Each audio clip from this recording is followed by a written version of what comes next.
అని కూడా మనకి జూమ్ కాల్లో సిద్ధంగా ఉన్నారు. వారికి నమస్కారం. అంటే ముందుగా కాంగ్రెస్ పార్టీ నుంచి మనం శ్రీనివాస్ రెడ్డి గారి దగ్గరికి వెళ్దాం. ఎస్ శ్రీనివాస్ రెడ్డి గారు నమస్తే. ఎస్ అంటే ఊహించని స్థాయిలో కంటే కూడా ముందు టార్గెట్గానే పెట్టుకుని రేవంత్ రెడ్డి బృందం అక్కడికి వెళ్ళినట్టు తెలుస్తుంది. ఎందుకంటే 1,00,000 కోట్లు ఖచ్చితంగా వచ్చి తీరుతాయని కాంగ్రెస్ నేతలు చెప్పారు. 1,32,000 కోట్ల రూపాయలు చాలా శుభసూచకంగా ఒక రకంగా చెప్పాలంటే కాంగ్రెస్ చెప్పాలి మీకు రాష్ట్ర ప్రజానికరణ తరపు నుంచి. కానీ దాన్ని ఎగ్జిక్యూట్ చేయడంలో అదే బాధ్యతగా ఉన్నటువంటి పరిస్థితి. గతంలో చూసుకుంటే 40,000 కోట్లు.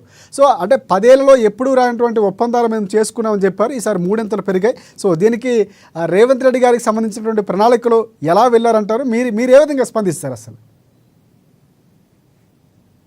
నమస్తే. ఇక్కడ ఉన్నటువంటి రాజశేఖర్ గారికి, బండారు రామ్మోహన్ రావు గారికి, అదేవిధంగా ప్యానల్ వారికి అన్నారు కూడా గుడ్ ఈవినింగ్ అండి.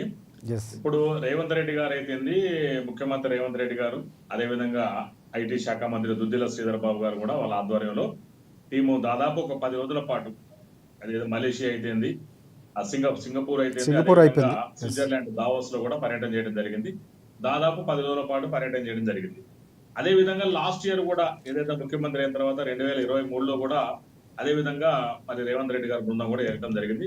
లాస్ట్ ఇయర్ వెళ్ళినప్పుడు 40,232 కోట్ల రూపాయల పెట్టుబడులు తేవడమే ఆ రోజు ఒక రికార్డ్ అయింది. ఈ రోజు ఏంటంటే దాదాపు 10 సంవత్సరాలు 1,32,000 కోట్ల రూపాయలు తెలంగాణ అభివృద్ధి కోసం పెట్టుబడి పెట్టడానికి ముందుకు రావడం ఇది చాలా ఆనందం. ఇది ఖచ్చితంగా తెలంగాణ ప్రజల సక్సెస్. ఇది రేవంత్ రెడ్డి గారి వ్యూహం చాకచక్యం అని కూడా చెప్పక తప్పదు. ఎందుకంటే ఇట్లాంటి ఈ రోజులలో ఎందుకంటే అన్ని వేల కోట్ల రూపాయలు మనం బీఆర్ఎస్ ప్రభుత్వాన్ని గత 10 సంవత్సరాలు చూసినట్టయితే మరి ఏ రోజు కూడా 2,000, 3,000 కోట్లు, 4,000 కోట్లే చేసింది. మరి 10 సంవత్సరాల కాలంలో కూడా ఏ రోజు కూడా మరి వాళ్ళ వేల కోట్ల రూపాయలు తెచ్చిన పాపాన పోలేదు. వాళ్ళు ఎంతసేపటికి మూటలు ముళ్ళలు కట్టుకోవడం తప్ప పెట్టుబడులు పెట్టి తెలంగాణ అభివృద్ధి వైపు వాళ్ళు ఏం చేయలేదు. ఎక్కువ శాతం తెలంగాణలో కేసీఆర్ కుటుంబం ఎలా అభివృద్ధి చెందాలని ఆలోచనతో వాళ్ళు చేశారు తప్ప ఎక్కడ లేదు. మరి దీనివల్ల దాదాపు ఒక 40,000 మందికి, అంటే దాదాపు ఒక 40,000 మందికి కూడా మరి జాబులు రావడానికి కూడా అవకాశం ఉంటుంది మన తెలంగాణ ప్రజానికానికి. ఎందుకంటే ఒకదానికి ఇంటర్లింక్స్ ఉంటాయి. దీనికి దాదాపు ఒక 45,000 మంది కూడా జాబులు వస్తాయి. ఎందుకంటే ఇంటర్లింక్స్ ఉంటాయి. మరి అక్కడ ఇన్ఫ్రాస్ట్రక్చర్ కానీ, అదేవిధంగా మౌలిక వసతులు కానీ, అదేవిధంగా రోడ్లు, బిల్డింగ్లు, అదేవిధంగా ఆ ఏరియా మొత్తం డెవలప్ అవుతుంది. హోటల్ బిజినెస్ కూడా, అంటే ఏదైతే తెలంగాణ టూరిజం కానీ అన్ని రకాల ఎఫెక్ట్లు ఉంటాయి. అలా మనం హైదరాబాద్ చూసాము. ఇంతకుముందు హైదరాబాదు, సికింద్రాబాదు, సైబరాబాద్ అంటే రేవంత్ రెడ్డి గారు 4th సిటీని ముందుకు తీసుకొచ్చారు. దాన్ని రేవంతాబాద్ అన్నాలో మరి నేను అనుకుంటున్నాను. అంటే ఒక్కొక్క సిటీ ఒక్కొక్కటి వస్తుంది. వాళ్ళ రేవంత్ రెడ్డి ఒక విజన్ తోటి, అంటే 2050కి తెలంగాణ ఎలా ఉండాలని ఒక ఆవిష్కరణతోటి ఇలా ఆ విధంగా కార్యక్రమాలు తీసుకుంటే ఆయన ముందుకు పోతున్నారు. మనం చూస్తున్నాం చాలా స్పష్టంగా. ఇలా రేవంత్ రెడ్డి గారు ఎన్ని విమర్శలు చేసినా కానీ, ఈ కేసీఆర్ గారి ఫ్యామిలీ కానీ, కేసీఆర్ గారి వందిమాదిగులు కానీ, ఇవన్నీ చూసిన దాన్ని కూడా ఆయన పట్టించుకోకుండా అభివృద్ధి ధ్యేయంగా, అభివృద్ధి లక్ష్యంగా మరి చాలా పాజిటివ్ దృక్పథంతో యువతలో ఒక ఉత్తేజాన్ని నింపుకుంటూ ఇలా రేవంత్ రెడ్డి గారు ముందుకు పోతున్నారు. ఇలా గ్రామ సభల్లో కూడా చూస్తున్నాం, చాలా మంది మంచి పాజిటివ్ రెస్పాన్స్ వచ్చింది. దాదాపు వాటికి 3 రోజులు జరుగుతున్నాయి. దాదాపు ఒక 12-13 గ్రామ సభలు జరిగినా కూడా అడపాదడపా సంఘటనల మీద గ్రామ సభలు కూడా చాలా సక్సెస్ అయ్యాయి. మరి ఇట్లాంటి పెట్టుబడులు అనేవి తెలంగాణ ప్రజానికానికి కానీ, ముఖ్యంగా ఆర్టిఫిషియల్ ఇంటెలిజెన్స్ కావచ్చు, బయోటెక్నాలజీ కావచ్చు, ఇన్ఫర్మేషన్ టెక్నాలజీ కావచ్చు, ఇంధన వనరులు కావచ్చు, ఇట్లాంటి అన్నిటి మీద కూడా ఇవాళ డెవలప్మెంట్ అనేది వస్తుంది. దీనివల్ల ఏంటంటే యువతకు జాబులు ఎక్కువ రావడానికి కూడా మనకు చాలా స్పష్టంగా అవకాశం ఉంటుంది. ఎందుకంటే యువతకు జాబులు వచ్చినప్పుడే మరి బాగుంటుంది కాబట్టి అది ఖచ్చితంగా మనకు అడ్వాంటేజ్ అవుతుంది.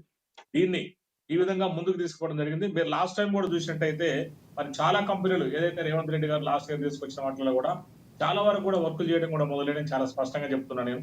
గతంలో తీసుకొచ్చిన కంపెనీలో కూడా దాదాపు 17 కంపెనీలు, నాకున్న సమాచారం మేరకు దాదాపు ఒక 17 కంపెనీలు కనుక వచ్చినట్టయితే ఆల్మోస్ట్ 16 కంపెనీలు కూడా వర్క్ చేయడం మొదలుపెట్టి మరి ఈసారి దాదాపు 10 రకాల కంపెనీలు అనేవి వచ్చి 1,32,000 కోట్ల రూపాయలు అనేది అంటే ఇక మనం దాన్ని అర్థం చేసుకోవాలి. ఇది ఎంత అవసరమో మన తెలంగాణ ప్రజానికానికి కానీ, తెలంగాణకు కానీ. ఇలా ఏదైతే స్కిల్ యూనివర్సిటీ కావచ్చు, లేదా స్పోర్ట్స్ యూనివర్సిటీ కావచ్చు, ఇంతవరకు ఆ వర్డ్స్ ఇన్లే మనం. యాక్చువల్ చెప్పాలంటే స్కిల్ యూనివర్సిటీ, స్పోర్ట్స్ యూనివర్సిటీ అనేవి యువతకు బంగారు భవిష్యత్తును కల్పిస్తాయి. యువకుల్లో నూతన ఉత్తేజాన్ని స్పష్టంగా చెప్తున్నారు. ఎందుకంటే ఇవాళ స్కిల్స్ ఉన్నాయి. ఇవాళ చాలా మంది కూడా చాలా మంది డిగ్రీలు చదువుకున్న వాళ్ళు ఉన్నారు, కానీ ఒక ప్రొఫెషనల్ స్కిల్ కావాలి. అంటే ఆ స్కిల్ అనేది యూనివర్సిటీలో డెవలప్మెంట్ చేస్తారు. ఏ విధంగా మనం స్కిల్ నేర్పాలి, ఒక ట్రైనింగ్ ఇస్తారు అట్లాంటి సంస్థ. అదే విధంగా స్పోర్ట్స్ యూనివర్సిటీ, ఇలా ఆటలు ఎవరు పిల్లలందరూ కూడా ఆటలు సేపటికి సెల్ ఫోన్ లో ఆటలాడటమే పరిమితమైపోయింది.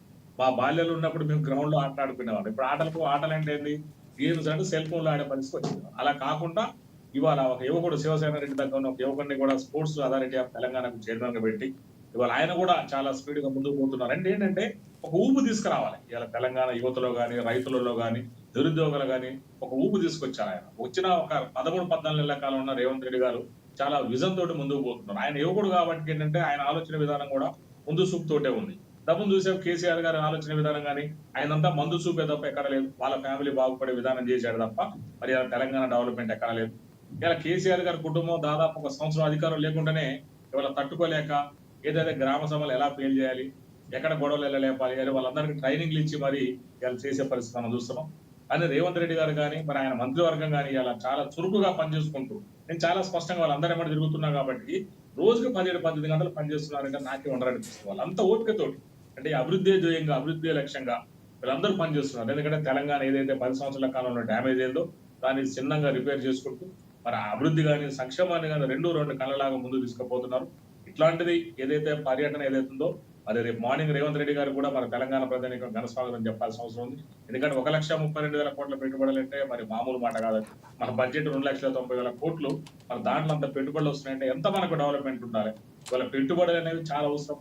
ఎందుకంటే అక్కడ ఉద్యోగ కానీ ఉపాధి కానీ అవకాశాలు యువతకు లభిస్తాయంటే రకరకాల అవకాశాలు ఉంటాయి కాబట్టి ఇది చాలా అవసరం కూడా చాలా స్పష్టంగా తెలియజేస్తుంది. రైట్. మనకి రామ్మోహన్ గారు ఉన్నారు. రామ్మోహన్ గారు నమస్తే.